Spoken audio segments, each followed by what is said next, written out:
Yo, what up? It's the Lore Master. Star Trek Strange New Worlds season finale is finally out. Just watched it, episode 10. And wow, this episode is I have a feeling going to be mixed for some people just because of a character. So let's get into it. The character that I'm talking about is Kirk, Captain Kirk, the one that everyone knows. They bring him into this episode, and so let's kind of discuss how they get him into there. It starts out with Captain Pike. He's still like dealing with him knowing his future, then he's gonna end up in like a wheelchair, or whatever, and like disabled.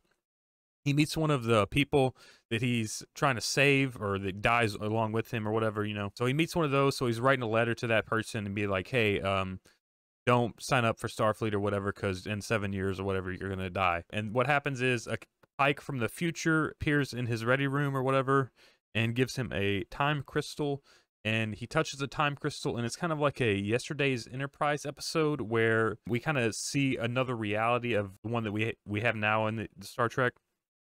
So Captain Pike is still alive after the event that was supposed to happen. So Kirk never takes over on the Enterprise, and Kirk is on another ship, the USS Farragut. They kind of meet up because there's a Romulan that's attacking a outpost 4, something like that. It doesn't really matter. They see that, so they start chasing that Romulan.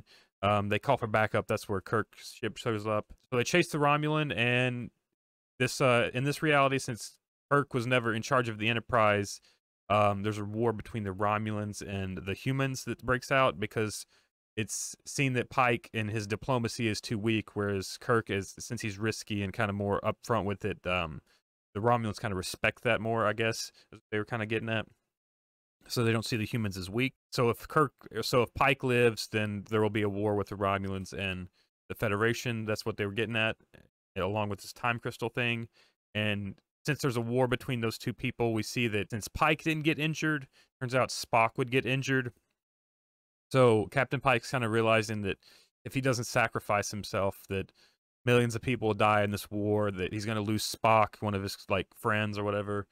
So it's coming to the realization that Pike has to be the one that actually gets injured in the event in the future and is relieved of the Enterprise since he's injured, obviously. And that's where we get Kirk to take over as the Enterprise captain and do his events that lead into the timeline that we now know.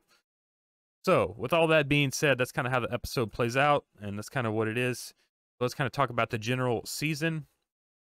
Or let's just finish this, the talk about this episode, I guess, actually. This episode, I really liked it. It's going to be mixed for people just because there's the Kirk character. I think that, like, when he obviously came on, I was like, what the fuck is this, you know? But kind of if you just look past it, like obviously like the character's like different, like he has different like a personality. It doesn't seem like Kirk that we know. But if you just kind of look past that and be like, it almost is like a really good fan fiction, to be honest. Like fan fiction can be used in a bad way, but it really was a good episode, I feel like, at least for me. Again, people are going to be mixed on it just because of that one character, I feel. So there's probably gonna be a lot of hate for this episode for that reason. But I really enjoyed this episode. We got some action towards the end. We got to see the Romulans. This was it felt a very like a nautical episode, kind of like that submarine like battle stuff, you know, that we kind of got with the original series. Just the confined like ship and stuff. I don't know. Just that feeling. It's kind of hard to describe, I guess. Kind of what I got from it. Again, it was just, I really liked the episode. Maybe the best, not the best, because episode, I think 3, the one with the virus, for some reason, I really liked that one. But this was up there. This might be second best. It might even be best for me. Something about it I really like. I can't pinpoint it, but yeah. We also, towards the end of the episode, we saw, number 1 got arrested because she has genetic engineering, and that's outlawed in the Federation. That will be leading into season 2. Getting into it, the season, I really liked it. This is the best show that CBS or Paramount or whoever is the owner of this, the television shows. This is the best Star Trek show they've produced so far. Discovery, watched the first 2 seasons, and I just can't even watch a third because it's so garbage. And Picard is just it destroyed the Picard character.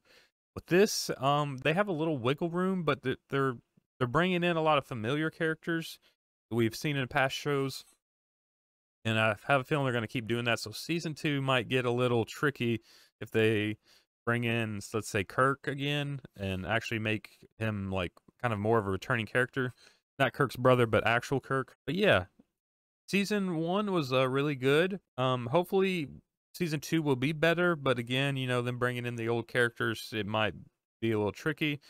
They need to stick to actually telling, like, having each episode be its own story. They can have some connecting themes like they did, fine with that.